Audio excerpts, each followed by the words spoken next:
Ternyata keputusanku ikut engkau benar-benar keputusan yang tepat. Justru di jamah Tuhan saat dia berada di pondok pesantren. Ini yang membuat saya tertarik dengan rasa penasaran saya. Kok bisa Tuhan menjamah seseorang justru di tempat yang tidak seharusnya, ibaratnya di pondok pesantren, saat benar-benar ikut Tuhan Yesus, memutuskan untuk benar-benar ikut Tuhan Yesus, bahwa dalam pertobatannya itu dia mulai diproses sama Tuhan. Dia juga harus kehilangan pekerjaannya, bahkan dia sudah ditolak oleh keluarganya. Dia mendapat ancaman dari orang tuanya. Mutakin yang baru saja bertobat, jadi dalam pencariannya akan Tuhan Yesus selama 2 tahun itu digenapi saat pembaptisan di bulan Agustus. Dan Aldi juga sampaikan ke orang bahwa dia sudah ditolak oleh keluarganya. Bahkan dia menerima ancaman dari orang tuanya. Karena dia harus kehilangan pekerjaan saat dia memutuskan untuk menerima Tuhan Yesus. Dan di situ bukan cuma Aldi yang menerima perlakuan-perlakuan yang tidak menyenangkan, termasuk saya. Saya merasa ketika berkumpul dengan keluarga, saya merasa saya asing. Mereka memandang kami ini dengan sebelah mata. Kami merasa mereka memandang kami itu dengan pandangan yang merendahkan kami. Sementara di satu sisi, saya harus tetap mencukupi semua kebutuhan Aldi selama di sini. Bahkan saya ingat Bapak Ibu, pagi sebelum saya berangkat kerja, saya biasa mampir ke tempat kos, beli nasi bungkus buat sarapan dia. Itu dia pakai untuk makan pagi dan makan siang. Jadi satu bungkus itu dibagi jadi 2. Dan saya sendiri di tempat kerja tidak bisa makan siang. Saya harus menahan untuk saya makan siang, biar nanti malam bisa makan malam. Tapi kan waktu terus berjalan, uang saya juga semakin menipis. Sampai pada akhirnya saya menggadaikan motor saya. Itu harta satu-satunya yang saya punya. Sebagai sambung kaki saya, harus saya gadaikan. Untuk apa?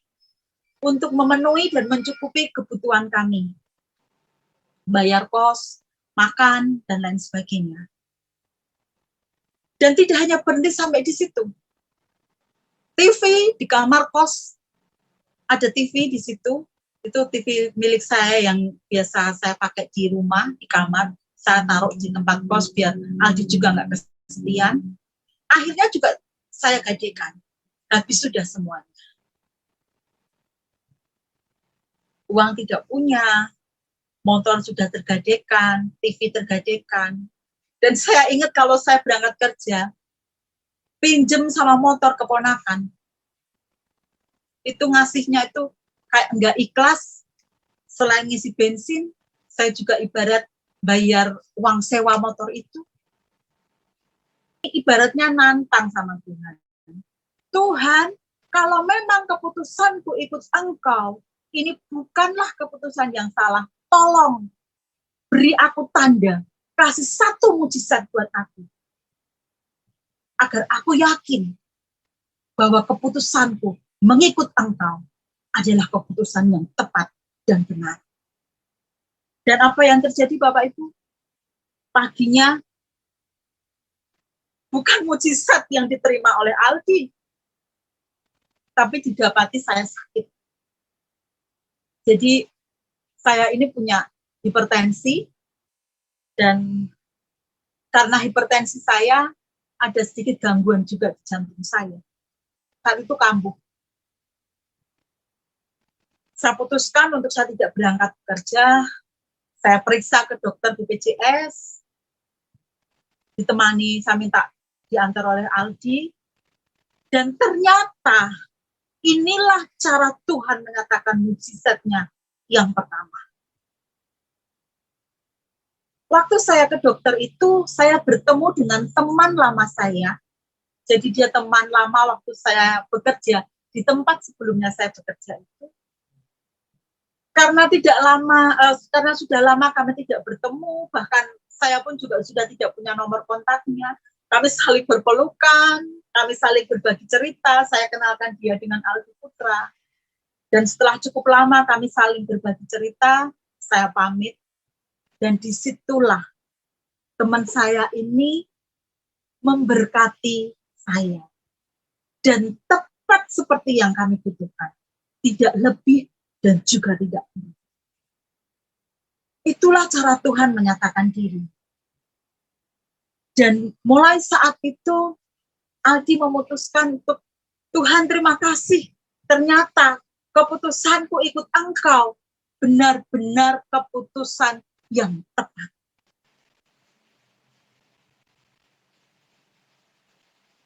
Begitu luar biasanya Tuhan saat itu menunjukkan mujizatnya. Sekali lagi sesuatu hal yang luar biasa. Saya selalu dibawa ke dalam persekutuan dengan Tuhan. Saya selalu dibawa masuk ke dalam pemahaman rohani yang lebih dalam lagi. Terlebih-lebih, saya selalu dibawa untuk setiap hari makan makanan rohani, yaitu firman Tuhan. Dan disitulah saya merasa, terima kasih Tuhan, Engkau mengirimkan seorang murtadin yang memang Bapak Ibu Saudara, saya lihat ya seorang murtadin itu mereka memiliki semangat yang luar biasa di dalam Tuhan. Semangatnya yang menyala-nyala. Bahkan mungkin tidak hanya Aldi Putra, banyak sekali murtadin-murtadin di luar sana yang mereka juga ditolak oleh keluarga, dikeluarkan dari garis keturunan dan lain sebagainya. Ini membuat jadi motivasi tersendiri buat saya. Akhirnya singkat cerita suami saya masuk SPT dan puji Tuhan saat ini sudah masuk di semester yang kedua. Jadi sudah masuk di tahun pertama di SPT ini. Dan disinilah saya melihat sesuatu hal yang luar biasa yang Tuhan kerjakan.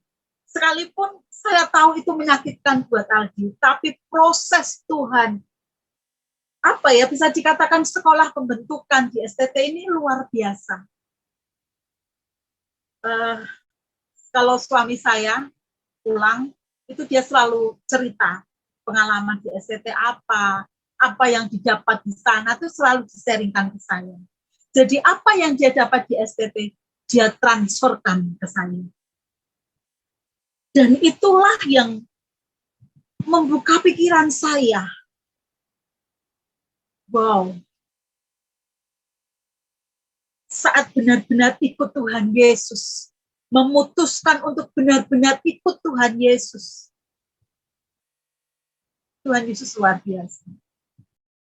Haleluya, puji Tuhan. Salam sejahtera dalam kasih Tuhan kita Yesus Kristus.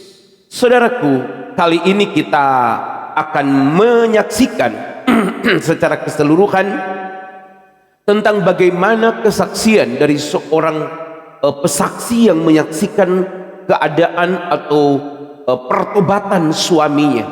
Adalah seorang siswa dari pondok pesantren, dan bagaimana dia kemudian dijamah Tuhan di pondok pesantren tersebut, dan akhirnya dia mengakui dengan segala ilmu pengetahuan, ilmu agama yang diterima oleh dia.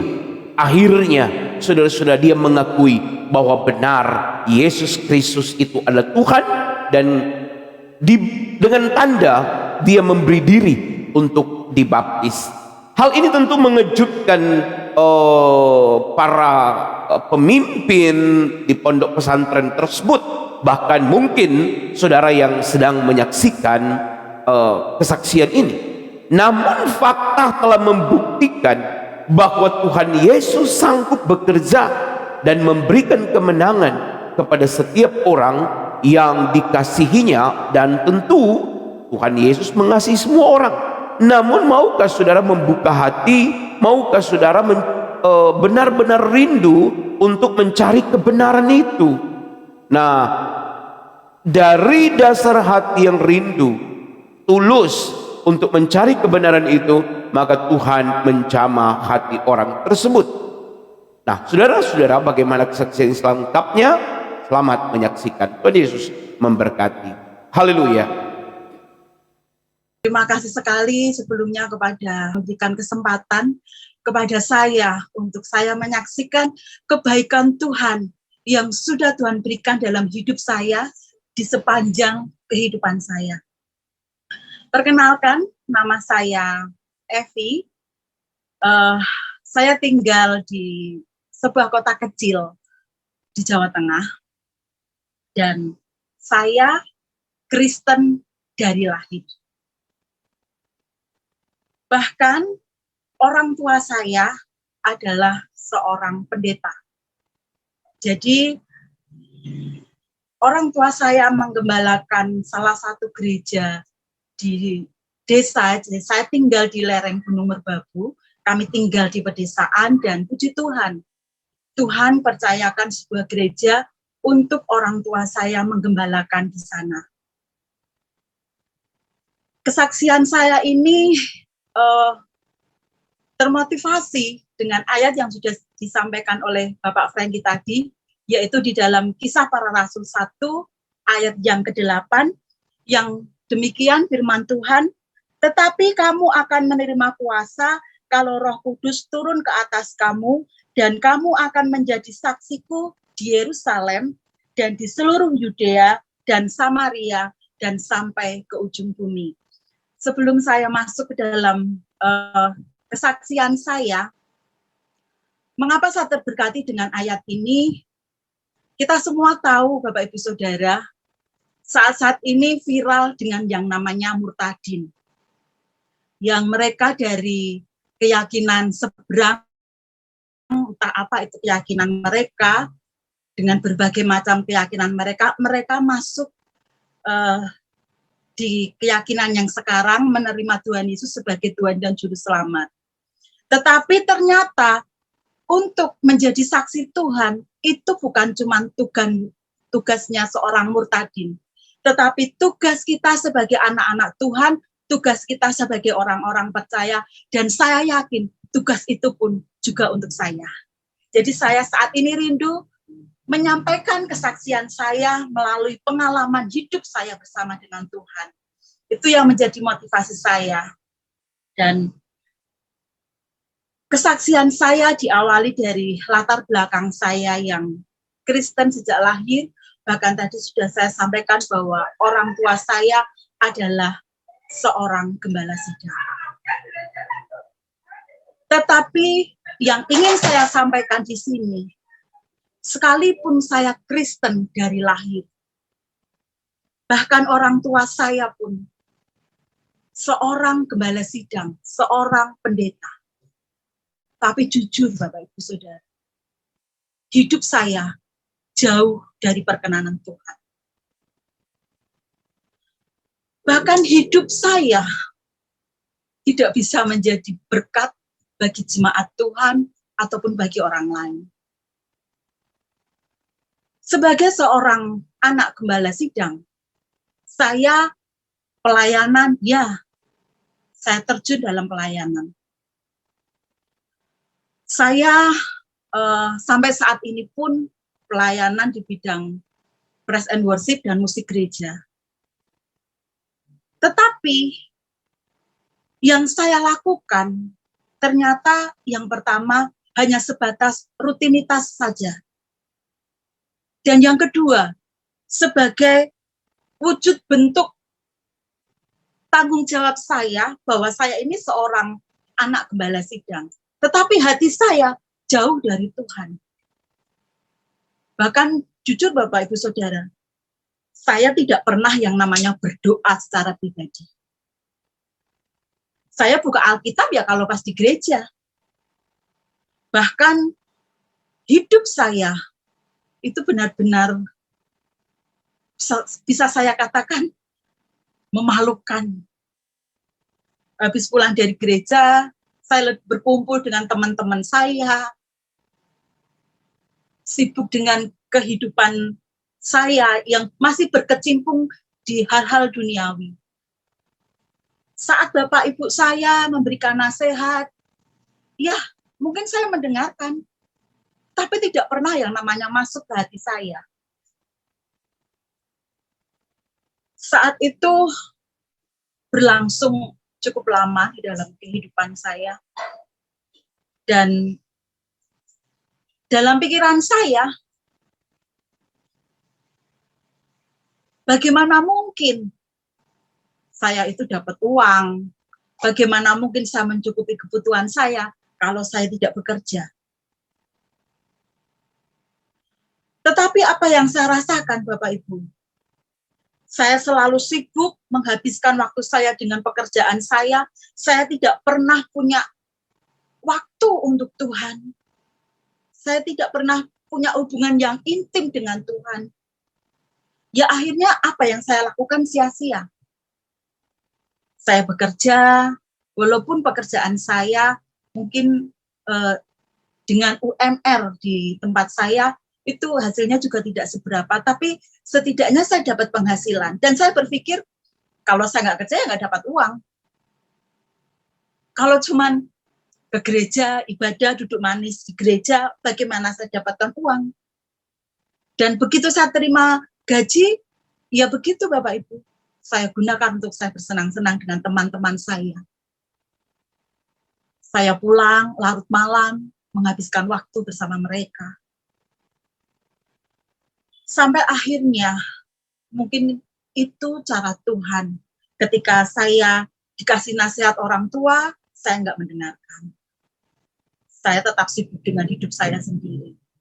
Satu ketika, Tuhan izinkan bapak saya mengalami sakit, harus dibawa ke rumah sakit, dan saat itu dirawat selama 10 hari. Bapak saya mengalami sakit stroke ringan. Saat di rumah sakit itulah, bapak saya sudah mulai kesulitan untuk berbicara. Kemudian mulai kesulitan menggerakkan tangannya. Dan pandangannya sudah mulai tidak fokus.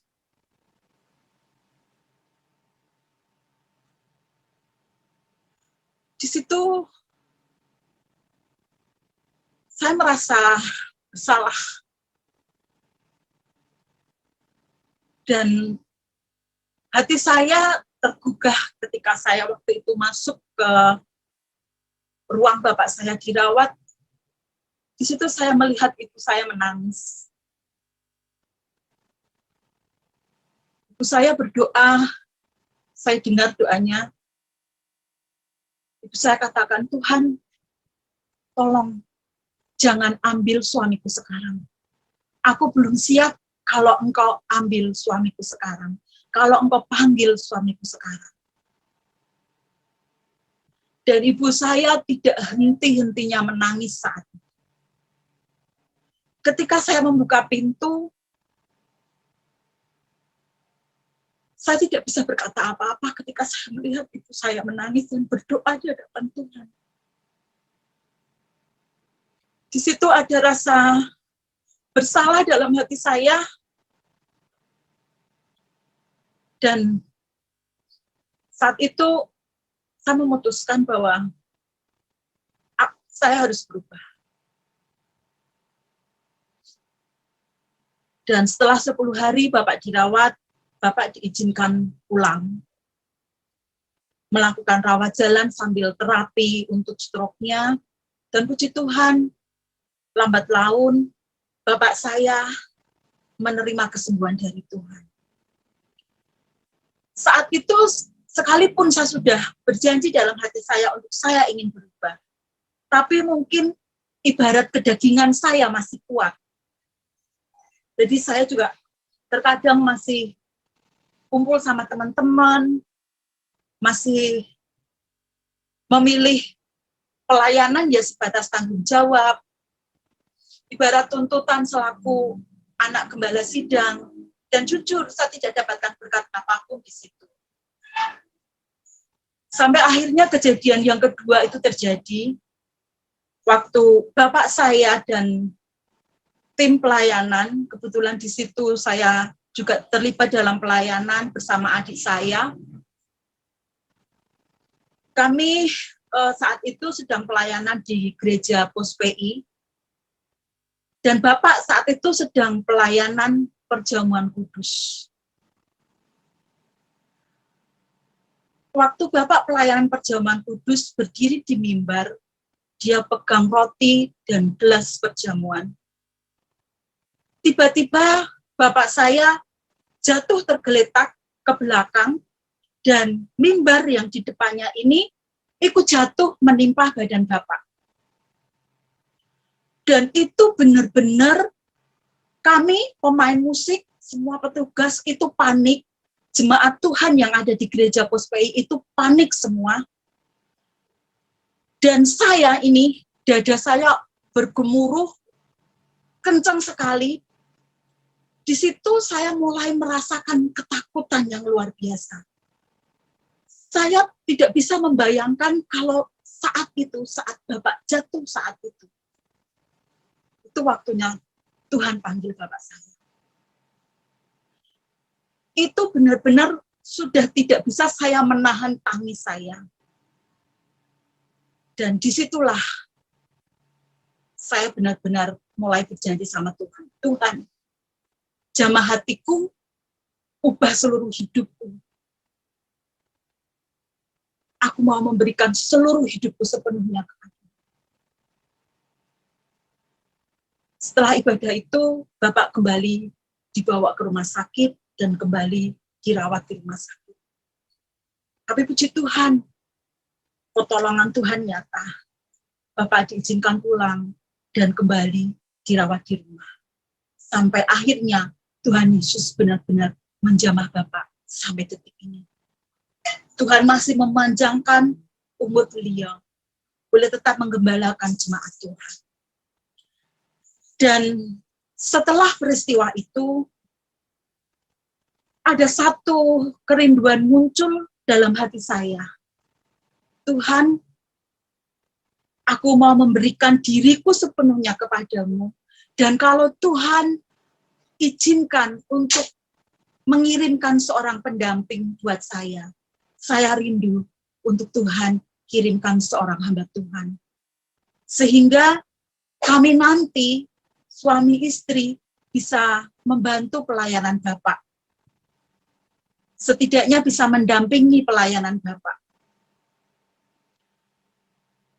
Itu satu kerinduan yang terus ada di dalam hati saya sejak peristiwa itu. Dan saya mulai meninggalkan kebiasaan-kebiasaan lama saya. Kebiasaan-kebiasaan saya dengan teman-teman saya. Kebiasaan-kebiasaan yang hidup saya masih melekat dengan kehidupan duniawi. Sampai akhirnya satu ketika saya berkenalan dengan Aldi Putra yang saat ini menjadi suami saya. Kami berkenalan di sebuah grup Kristen di Facebook. Awalnya saya hanya komen di salah satu postingannya, dan saya pun hanya menguatkan secara rohani. Tiba-tiba dia langsung kirim messenger ke saya, ngajak kenalan, ya saya tanggapi seperti biasa, seperti teman-teman Facebook biasa.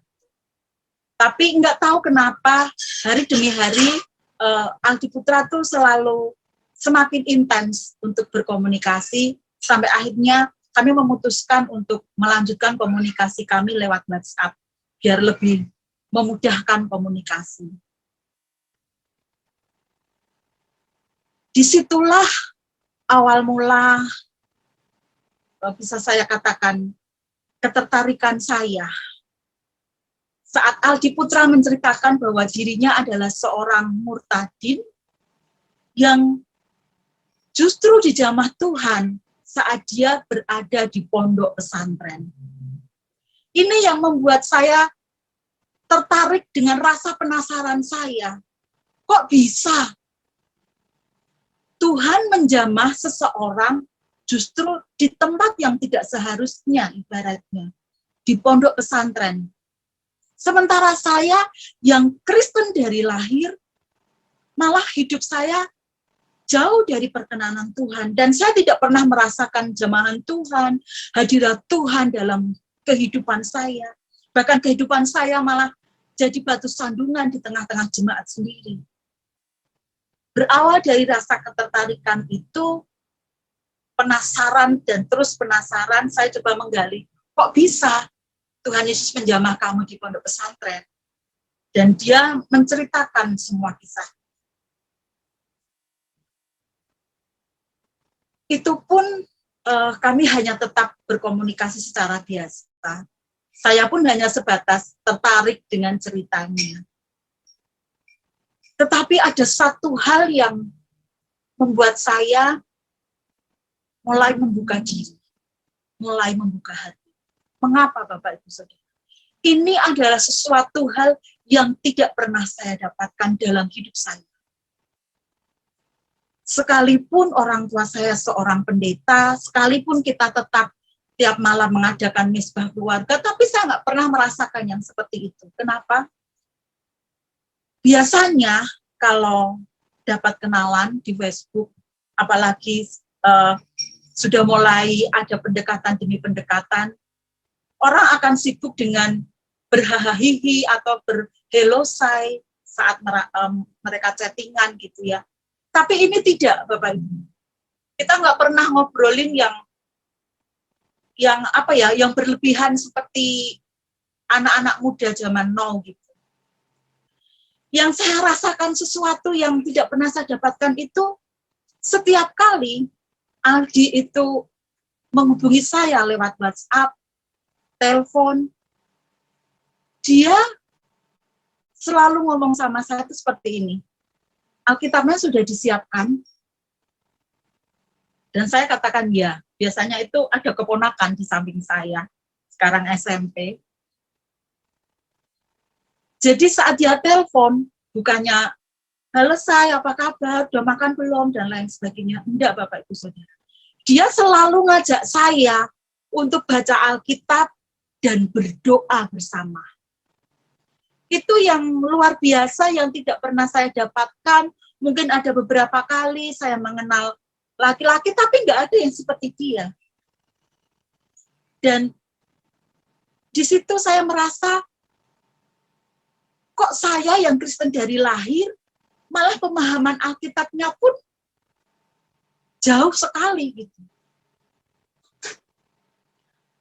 Dan saya merasa, ini orang sepertinya kelak bisa jadi imam buat saya, buat keluarga saya nantinya. Dan hubungan kami, komunikasi semakin intens, sampai pada akhirnya Aldi Putra menceritakan bahwa di dalam pertobatannya, dia rindu sekali untuk memberikan diri di dalam baptisan, masuk ke dalam pembaptisan. Dia minta saran dari saya, minta masukan bagaimana. Dan saya sebagai bisa dikatakan saat itu teman baiknya, saya mendukung sekali, saya mensupport sekali. Ya, jadi kami berkenalan di Facebook itu pada bulan Juli, pertengahan bulan Juli, dan di tanggal 8 bulan Agustus, Aldi memutuskan untuk masuk ke dalam pembaptisan. Jadi kurang lebih kami berkenalan selama 1 bulan, Aldi Putra memutuskan untuk dibaptis. Saat itu, nggak tahu kenapa, ada kerinduan dalam hati saya untuk mendampingi pembaptisan dari Aldi Putra ini. Padahal jarak kami sangat jauh. Jadi Aldi Putra di Jakarta, di Depok tepatnya, dan saya di Jawa Tengah.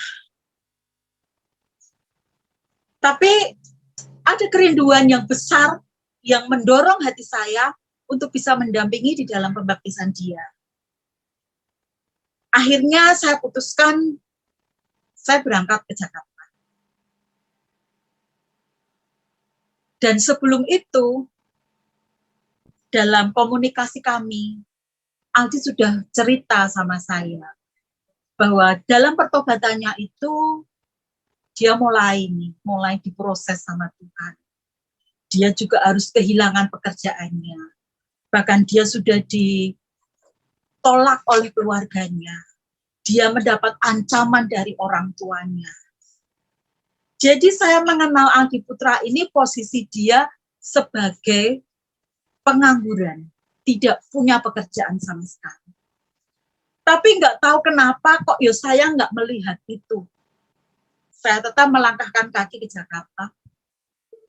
Dan jujur Bapak Ibu Saudara, untuk saya melangkahkan kaki ke Jakarta, uang saya 1 bulan gaji itu habis.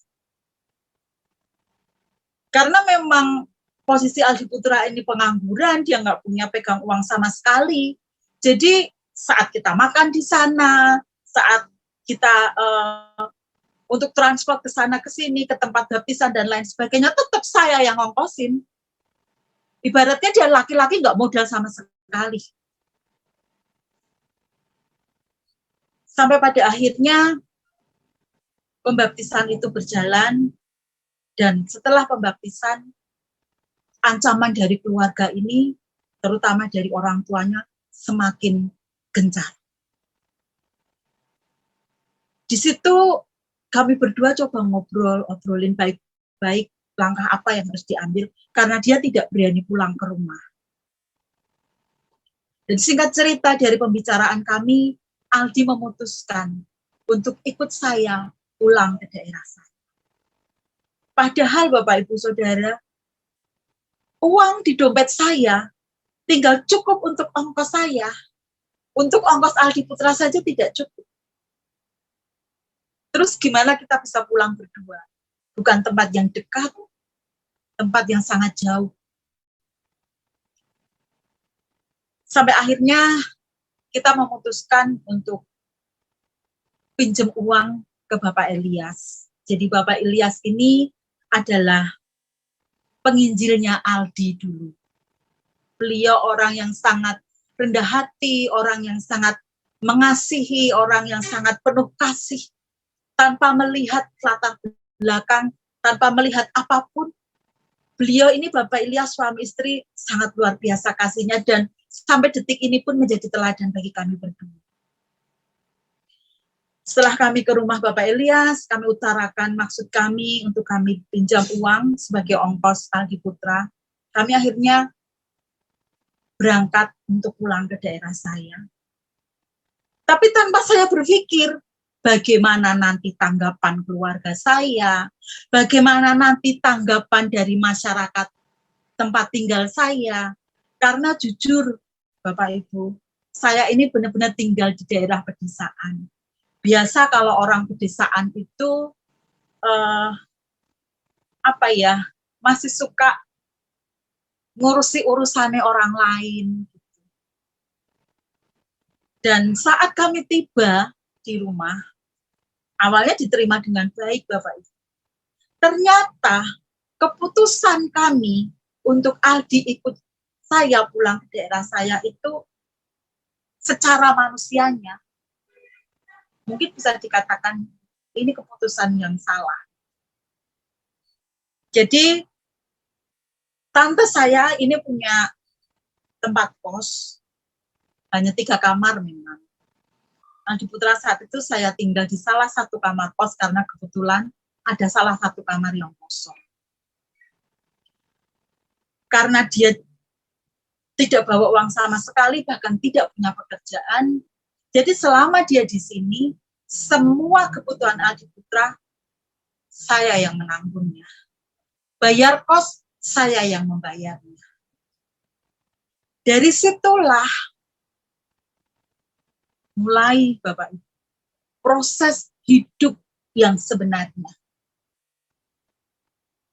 Ternyata untuk masuk ke dalam rancangan Tuhan, masuk ke dalam rencana Tuhan, harus melewati tantangan demi tantangan, harus melewati proses hidup yang luar biasa. Singkat cerita, saya perkenalkan Aldi dengan keluarga saya. Diterima dengan baik. Tapi saya nggak ngerti bagaimana penerimaan keluarga saya, bagaimana pemikiran keluarga saya. Satu hari ketika saya tinggal Aldi Putra bekerja, saya bilang sama Aldi memang seperti ini, nanti bantuin Bapak saja metik cengkeh di kebun. Jadi kita punya kebun, ditanami cengkeh, dan kebetulan pas kedatangan Aldi itu, pas waktunya panen cengkeh. Dia tak suruh bantuin panen di kebun. Biar yang pertama dia juga nggak jenuh, saya tinggal kerja, dia di tempat kos sendiri. Sementara kan nggak mungkin saya juga ada di tempat kos itu, saya tetap pulang ke rumah. Dan juga maksud saya biar lebih dekat gitu, kenal dengan keluarga saya minta dia bantuin Bapak Ibu untuk petik cengkeh di kebun. Tapi ternyata setelah metik cengkeh itu selesai, pulang, Adi juga ikut makan siang di rumah, tiba-tiba dia dipanggil sama orang tua saya. Dan dia ditanya, Mas Aldi, maksud Mas Aldi datang ke sini ini apa? Dan Aldi mulai menceritakan bahwa dia seorang murtadin yang baru saja bertobat. Jadi dalam pencariannya akan Tuhan Yesus selama 2 tahun itu digenapi saat pembaptisan di bulan Agustus. Dan Aldi juga sampaikan ke orang tua saya bahwa dia sudah ditolak oleh keluarganya. Bahkan dia menerima ancaman dari orang tuanya. Kemudian keluar pertanyaan dari orang tua saya, khususnya ibu. Ibu nanya gini, terus tujuanmu sama Evi itu apa? Dan Aldi juga katakan bahwa saya ingin serius dengan Evi, anak ibu. Tidak berhenti sampai di situ, Bapak Ibu. Ibu saya masih nanya, lah terus kamu pekerjaannya apa? Ya Aldi sampaikan bahwa dia sekarang tidak punya pekerjaan. Karena dia harus kehilangan pekerjaan saat dia memutuskan untuk menerima Tuhan Yesus. Dan di situ orang tua saya sampaikan, Mas, kalau di sini orang Jawa, apalagi orang desa, kalau mau melamar cewek, melamar perempuan, itu harus dengan orang tua, harus dengan keluarga, dan harus membawa seserahan. Dan di situ Aldi tidak bisa ngomong apapun. Ya bagaimana mungkin bawa orang tua? Dia saja tidak berani pulang ke rumah. Terus mau seserahan pakai apa? Dia uang sepeser pun tidak punya.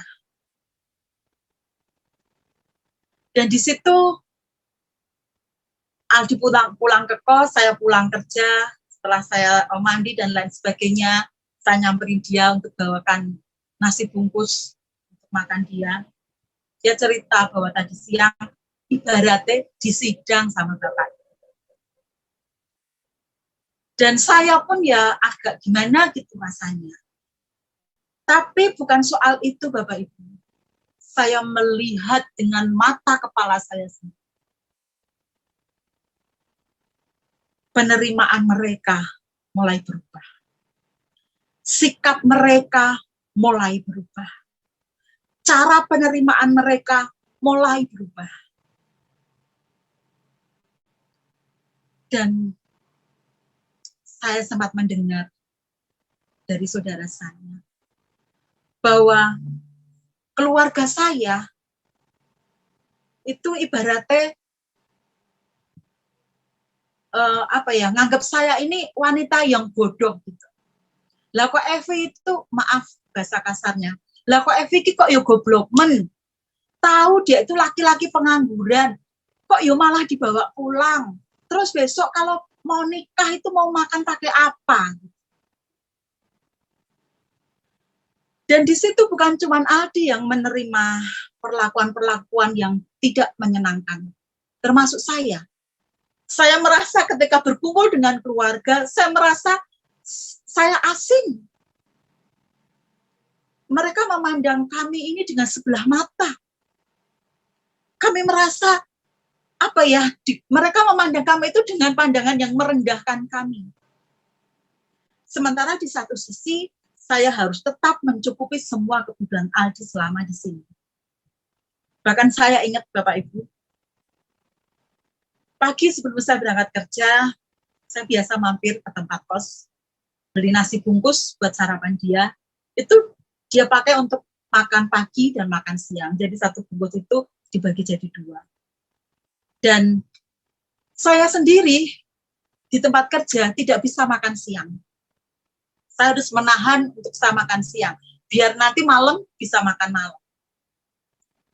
Karena memang tadi saya sampaikan gaji saya 1 bulan udah habis.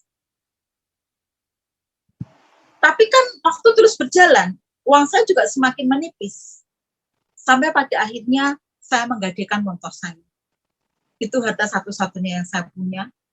Sebagai sambung kaki saya, harus saya gadaikan. Untuk apa? Untuk memenuhi dan mencukupi kebutuhan kami. Bayar kos, makan, dan lain sebagainya. Dan tidak hanya berhenti sampai di situ.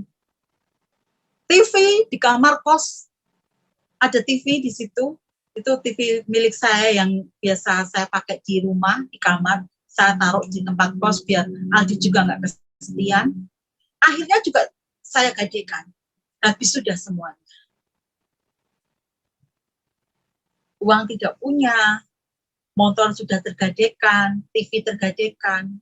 Dan saya ingat kalau saya berangkat kerja, pinjem sama motor keponakan, itu ngasihnya itu kayak nggak ikhlas. Selain ngisi bensin, saya juga ibarat bayar uang sewa motor itu. Dan semakin mereka menganggap saya ini wanita yang bodoh. Dan ada satu saudara saya yang mengatakan, apa dia mau makan cinta? Itu yang dia katakan. Dan itu sangat menyakitkan hati saya. Sampai akhirnya, mungkin itu pun jadi satu titik terendah Aldi.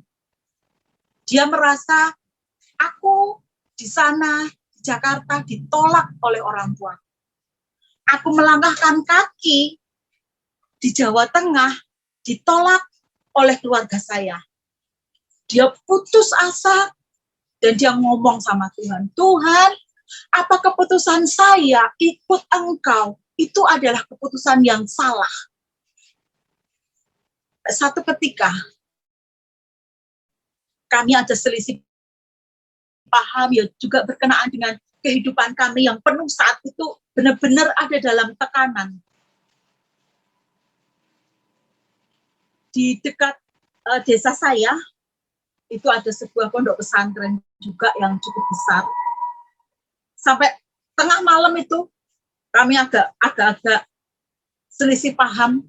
Mungkin sekitar jam 11 malam dia katakan, sudah, sekarang tolong antar saya untuk kembali ke pondok pesantren.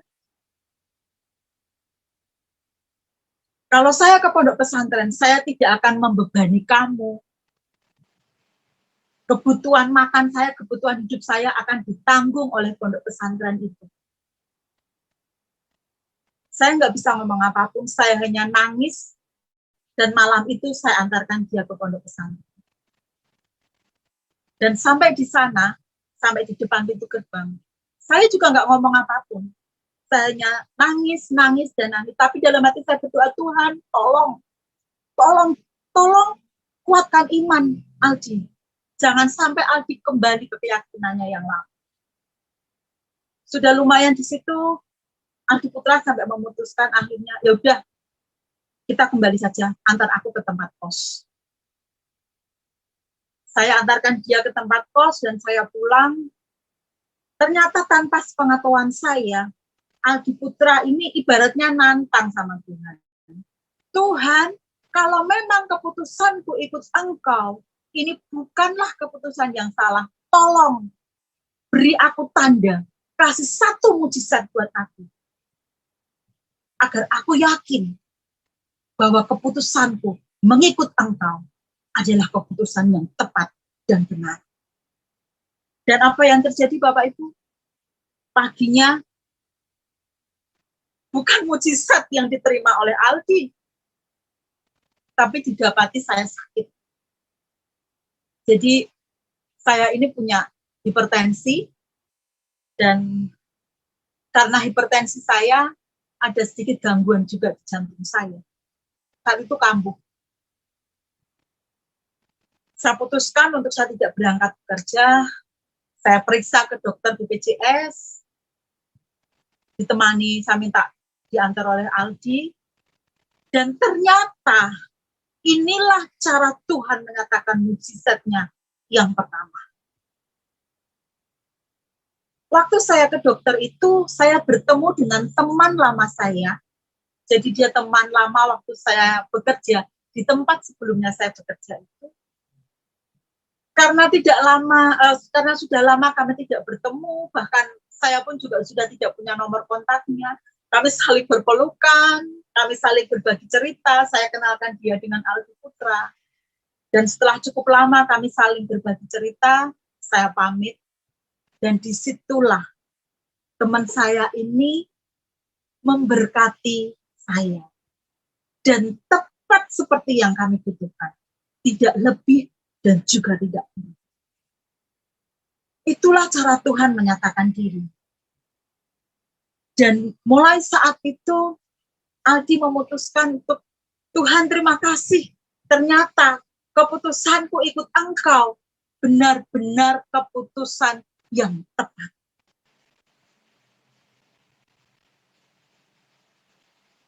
Begitu luar biasanya Tuhan saat itu menunjukkan mukjizatnya. Satu ketika saat Aldi Putra ngomong sama orang tua saya bahwa barat itu meminang saya secara pribadi.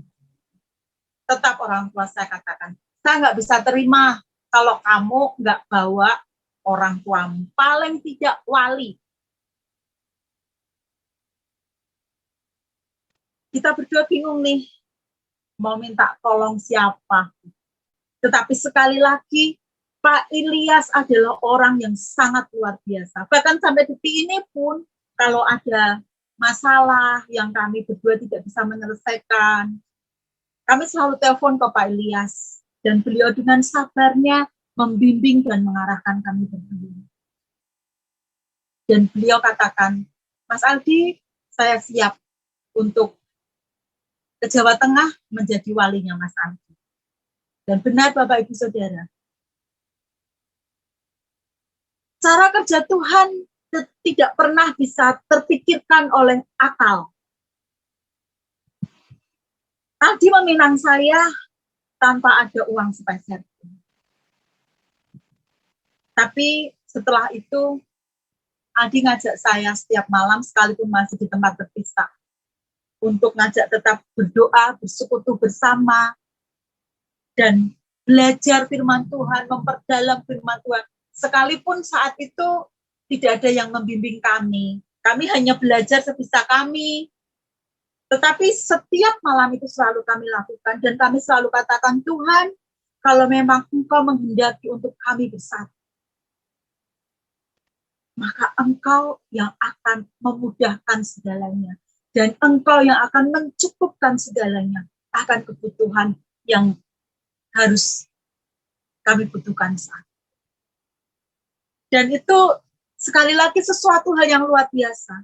Saya selalu dibawa ke dalam persekutuan dengan Tuhan. Saya selalu dibawa masuk ke dalam pemahaman rohani yang lebih dalam lagi. Terlebih-lebih, saya selalu dibawa untuk setiap hari makan makanan rohani, yaitu firman Tuhan. Dan disitulah saya merasa, terima kasih Tuhan, Engkau mengirimkan seorang murtadin yang memang Bapak Ibu Saudara, saya lihat ya seorang murtadin itu mereka memiliki semangat yang luar biasa di dalam Tuhan. Semangatnya yang menyala-nyala. Bahkan mungkin tidak hanya Aldi Putra, banyak sekali murtadin-murtadin di luar sana yang mereka juga ditolak oleh keluarga. dikeluarkan dari garis keturunan dan lain sebagainya. Ini membuat jadi motivasi tersendiri buat saya. Saya sebagai orang yang Kristen dari lahir seharusnya memiliki semangat yang lebih dari seorang Murtadin itu sendiri. Sampai pada akhirnya satu hari Pak Elias telepon sama Aldi Putra waktu sama tempat kerja, Mas Aldi, mau enggak untuk menyampaikan kesaksian di salah satu channel? Waktu itu Aldi awam sekali, itu kesaksian itu apa ya? Kesaksian itu, dia nggak ngerti kesaksian itu apa gitu. Tapi sama Pak Elias dibimbing, begini nanti Mas Aldi caranya. Kemudian tiba-tiba sore itu dari Pak Yusuf Manupulu menghubungi Aldi Putra untuk meminta kesaksiannya. Dan itulah cara Tuhan yang luar biasa. Bagaimana Tuhan memulihkan hidup kami. Dan Tuhan yang memberi, Tuhan yang mencukupkan untuk Aldi ini meminang saya. Pak Elias jauh-jauh dari Jakarta bersama ibu datang ke tempat saya menjadi wali suami saya untuk meminang saya. Tapi ternyata tidak berhenti sampai di situ, Bapak Ibu Saudara. Tuhan kirimkan seorang hamba Tuhan dari Semarang. Beliau bernama Ibu Lia. Hal yang tidak pernah saya pikirkan, saya waktu acara Aldi meminang itu diberi seserahan dan lain sebagainya. Ibu Ria ini datang dari Semarang, bawa segala macam perlengkapan untuk seserahan. Dan saat beliau sampai, beliau katakan, Mas Aldi, besok kalau menikah mau pakai baju apa? Jujur Bapak Ibu Saudara, kita berdua ini sudah beli baju batik. Batiknya juga batik yang harganya mahal, 150 satu pasang. Tapi Bu Ria ini katakan, loh, iya toh, wong kalian itu mau menikah mau pakai baju batik, enggak boleh. Mbak Evi, coba cari rias pengantin di tempat sini kan Mbak Evi lebih tahu. Nanti biar ibu yang tahu. Itu sesuatu hal yang sangat luar biasa yang Tuhan kerjakan. Sampai pada akhirnya di bulan Oktober kami melangsungkan pernikahan. Dan semua itu karena berkat dan pertolongan Tuhan. Ada Bapak Ibu Elias yang begitu mengasihi kami. Ada juga Ibu Ria yang selalu mengasihi kami sampai saat ini. Luar biasa pertolongan Tuhan yang diberikan dalam hidup kami. Tapi ternyata proses Tuhan tidak berhenti sampai di situ, Bapak Ibu Saudara. Setelah kami menikah, waktu itu sedang gencar-gencarnya pandemi, kontrak kerja saya habis. Dan karena masa pandemi ini, dari pihak perusahaan harus mengadakan pengurangan tenaga kerja. Dan kontrak kerja saya sudah tidak bisa diperpanjang lagi. Dalam hati saya, ya Tuhan, apalagi ini cobaan apalagi yang Engkau beri. Jadi setelah menikah kami berdua malah benar-benar pengangguran. Tidak punya pekerjaan sama sekali. Kita berdua ngomong sama Tuhan, apa sih yang Tuhan mau? Gitu. Sampai akhirnya satu kali kami berdua memberanikan diri untuk pulang ke Depok. Dengan berbagai rasa ketakutan yang ada untuk bisa ngambil ijazah-ijazahnya Aldi, untuk cari kerja gitu maksudnya. Tapi Bapak Ibu Saudara, ternyata cari kerja sampai detik ini pun, masukkan lamaran ke sana ke sini, ternyata tidak ada yang nyantol satupun. Namun ini yang luar biasanya. Saya sebagai seorang wanita, apalagi dulu biasa kerja, pegang uang sendiri. Sekarang dua-duanya nggak kerja, rasa khawatir, rasa takut, rasa cemas, itu pasti ada. Tapi Aldi Putra selalu menguatkan saya. Selidiki hatimu. Jangan sampai ada rasa khawatir sedikit pun. Karena kalau kamu masih ada rasa khawatir, Tuhan tidak akan memberkati kita. tanamkan dalam hatimu, jangan khawatir, jangan khawatir, dan jangan khawatir. Itu selalu Aldi katakan kepada saya. Itu sebabnya Bapak Ibu Saudara, proses Tuhan yang luar biasa yang kami rasakan. Apalagi tidak hanya sampai di situ. Proses Tuhan yang sangat berat, kami juga harus mendapatkan fitnah. Yang katanya Kristen apa? Indomie dan lain sebagainya. Saya sebagai seorang wanita, sebagai istri, saya tuh nangis. Gitu. Kok yuk ada yang ngomong seperti itu? Lah kalau Aldi Putra memutuskan terima Tuhan Yesus itu karena cuan, siapa saya? Di luar sana mungkin masih ada perempuan yang lebih dari saya. Lebih materinya, maaf kata mungkin dari fisiknya. Lah kenapa kok malah mau sama wong desa seperti saya? Dan penghasilannya juga pas-pasan. Terus di sini awalnya juga ditolak oleh keluarga saya. Tapi itu fitnah-fitnahan itu membuat kami semakin kuat. Membuat kami semakin kokoh. Membuat kami ini semakin menunjukkan bahwa tuduhan-tuduhan seperti itu bukanlah tuduhan yang benar. Sampai akhirnya satu ketika di tengah-tengah mencari pekerjaan yang sangat sulit, lah kok suami saya ini ngomong sama saya, "Mah, kalau dulu aku di pondok pesantren, itu aku mendalami kitabku. Bahkan kalaupun aku diminta dakwah, aku siap. Aku juga kepengen di keyakinanku sekarang, aku lebih bisa mendalami firman Tuhan. Kok aku kepengen banget sekolah Alkitab." Lah saat itu saya mikir, lah piye toh? Lawang kerja aja ndak kok malah mau sekolah Alkitab. Terus bayarnya mau bayar pakai apa? Tapi yang dirasakan suami saya, kerinduan itu kuat sekali di dalam hatinya. Sampai pada akhirnya suami saya sampaikan kerinduannya ini kepada orang tua saya, dan ini ditangkap oleh orang tua saya. Mengapa?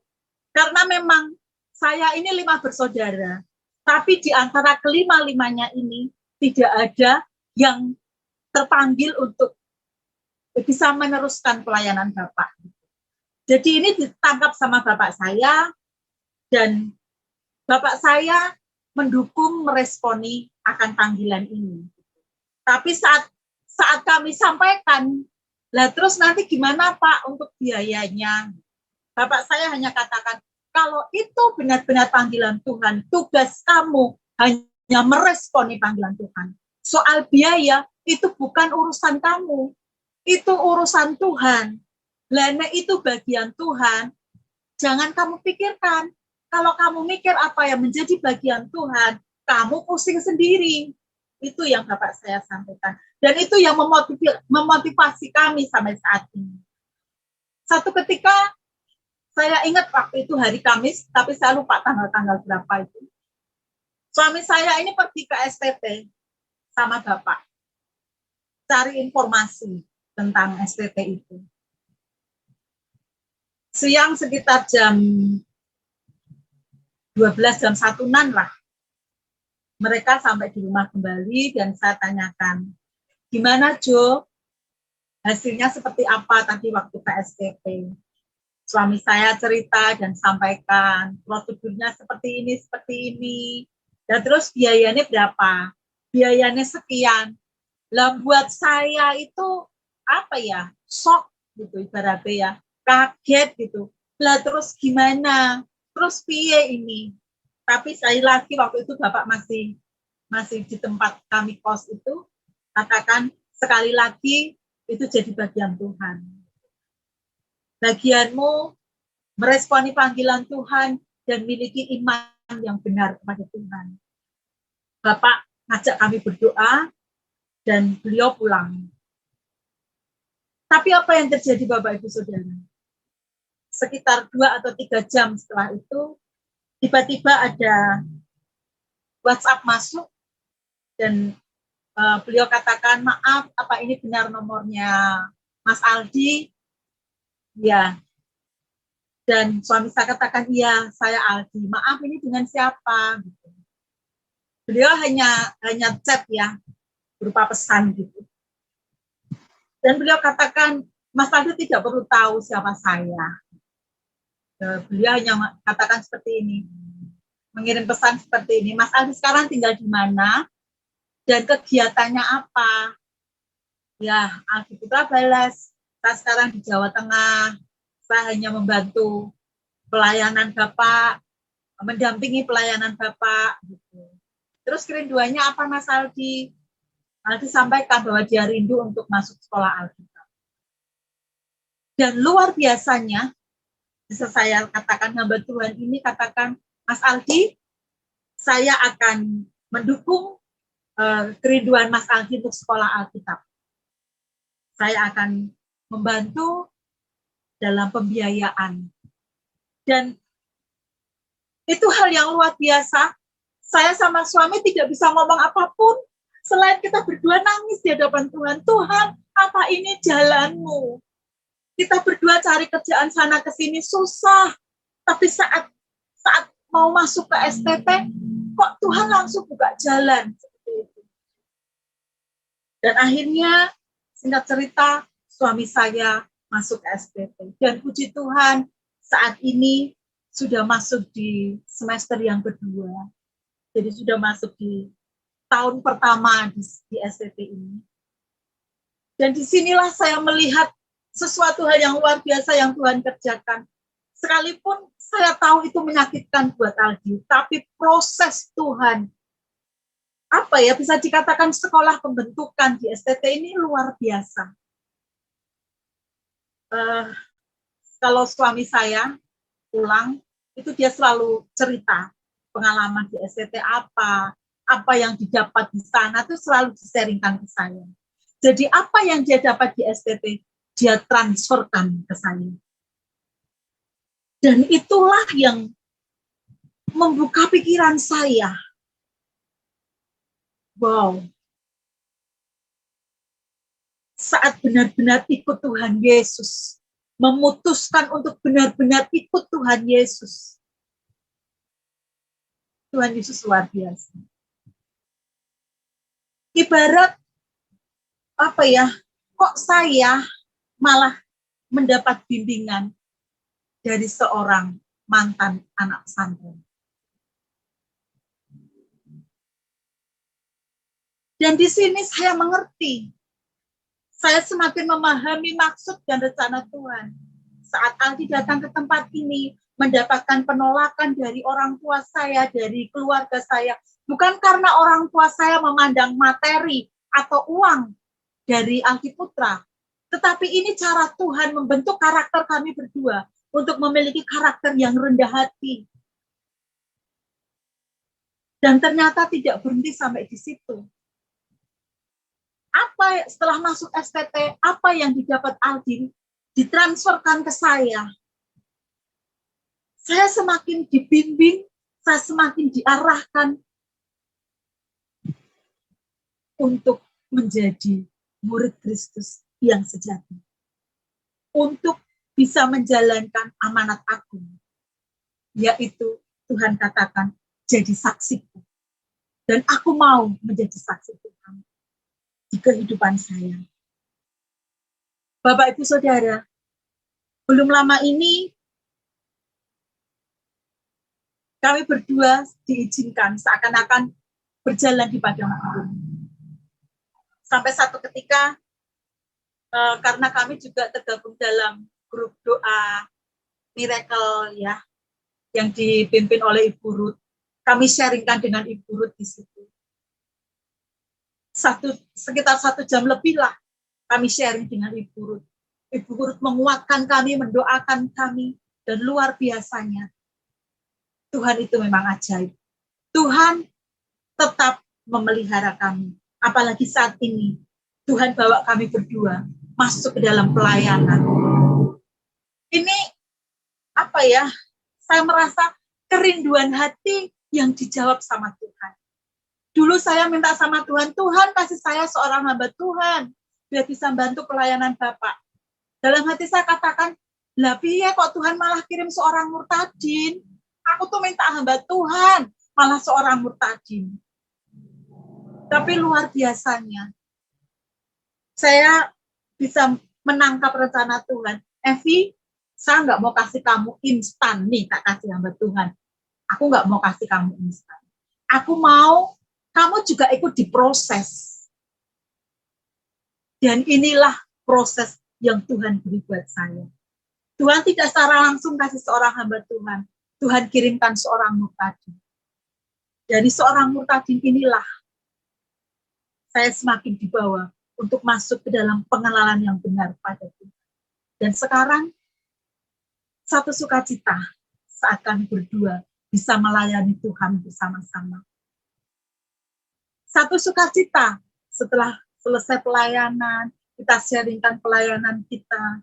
Kita berpikir bagaimana untuk membawa pelayanan semakin maju. Itulah luar biasanya Tuhan. Dan sekalipun kehidupan kami, secara dunianya kita tidak punya penghasilan. Tetapi kami berdua selalu yakin, bahkan suami saya selalu katakan kepada saya, selalu tekankan kepada saya, kita memang tidak punya pekerjaan secara dunia, tetapi kita bekerja di PT Kerajaan Allah. Tuhan yang menyediakan upahnya bagi setiap pekerjaan yang sudah kita lakukan untuk Dia. Dan Bapak pun sudah sampaikan kepada Aldi Putra bahwa kelak rindu untuk memberikan tongkat ini, tongkat penggembalaan kepada Aldi Putra. Meskipun demikian, saya selalu katakan kepada suami, biar kehendak Tuhan yang jadi. Dimanapun Tuhan pakai kita, mau tempatkan kita. Saya mau katakan sama Tuhan, Gusti kulo manut. Tuhan, saya ikut Engkau, apapun yang Engkau mau dalam hidup kami. Dan terbukti sampai saat ini, Tuhan tidak pernah membiarkan kami kelaparan. Tuhan terus pelihara kami. Sekalipun secara manusia tidak berlimpah. Tapi Tuhan tidak pernah membiarkan kami meminta-minta. Tuhan terus memelihara kami. Tuhan terus menjaga kami. Bahkan sesuatu hal yang luar biasa saat apa yang kami butuhkan, tepat pada waktunya, Tuhan selalu menolong kami, dan Tuhan tidak pernah meninggalkan kami. Itulah luar biasanya Tuhan. Dan apa yang saya sampaikan pada malam hari ini, biarlah boleh menjadi berkat bagi banyak orang. Dan saya katakan, sebenarnya di kekristenan sendiri, masih banyak para kadrun Kristen. Karena saya dulunya juga masih jadi kadrun Kristen, tapi cara hidupnya masih cara hidup yang lama. Cara hidupnya masih cara hidup yang sama dengan dunia. Masih suka saling menjatuhkan sana-sini. Dan sebenarnya kadrun Kristen ini yang lebih berbahaya menurut saya. Karena Kristen tapi tidak ada Kristus. Kristen tapi tidak ada dalam kebenaran. Dan saya berharap melalui kesaksian yang saya sampaikan ini, boleh memotivasi bagi setiap kita, terutama khususnya para wanita. Siapapun kita tidak memandang laki-laki atau perempuan. Kita bisa menjadi saksinya Tuhan. Ketika kita menyampaikan kebaikan Tuhan dalam hidup kita, itu artinya kita sudah menjadi saksi Tuhan bagi siapapun dan dimanapun berada. Inilah kesaksian yang bisa saya sampaikan. Saya bersyukur melalui seorang murtadin, saya terus dibawa dan dibimbing ke dalam pengenalan yang benar. Dan akhirnya kami mengalami hidup bersama Tuhan. Kami mengalami mujizat demi mujizat bersama dengan Tuhan. Dan saya yakin perkara yang besar akan semakin Tuhan kerjakan dalam hidup kami. Sekalipun tantangan yang kami hadapi juga akan semakin besar. Tapi bersama Tuhan, kami tidak akan takut. Bahwa Tuhan akan senantiasa ada bersama kami, membela kami, dan akan senantiasa memelihara hidup kami. Ini kesaksian yang bisa saya sampaikan. Puji Tuhan, Tuhan memberkati saudara, bagikan terus tayangan-tayangan kami kepada sekalian banyak orang supaya mereka juga diberkati oleh Tuhan. Sampai berjumpa lagi dalam program acara kami selanjutnya. Tuhan Yesus memberkati. Shalom. Haleluya, puji Tuhan.